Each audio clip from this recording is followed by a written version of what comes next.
Today's scripture passage is from the Last Supper with Jesus and his disciples, and this is Matthew chapter 26, verse 26.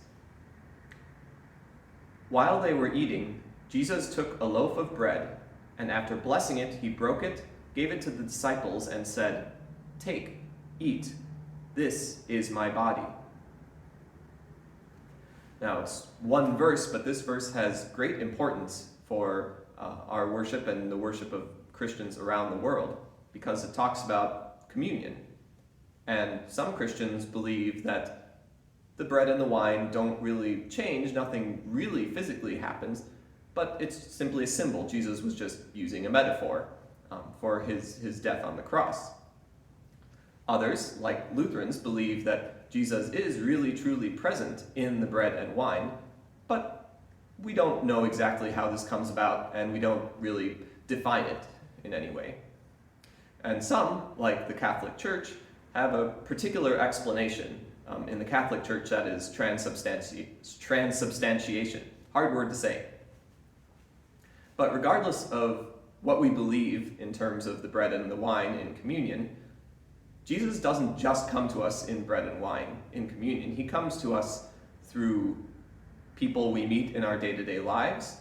He comes to us in prayer, and maybe even he comes to us in little coincidences or random occurrences throughout our lives. You know, who's to say that you meeting someone wasn't God intervening and making sure that you met that person?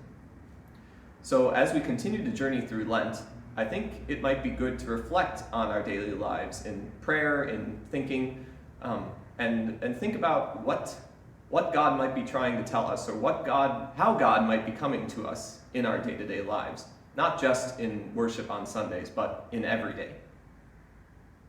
So in keeping with that theme, we're going to go and hear two versions of one of our communion hymns out of the hymnal. So why don't you follow me up to the organ? Are you still here? Okay, great. So if you remember last week, we looked at a hymn which originally comes from the Genevan Psalter back in the 16th century. And today we're looking at another tune which comes from that same collection. It's a communion hymn, it's number 478. Because it only has two verses, we're going to just hear two settings of it today.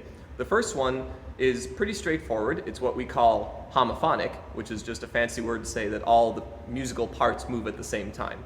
So a lot of hymns are homophonic because everything moves at the same time. The second setting is going to be polyphonic, which means it's more complex. The parts do different things at different times. So there's a lot more going on in the music. I'll put the music notation on screen. You don't have to be able to read it. You can just listen. But I hope you enjoy listening, and I'll see you again next week.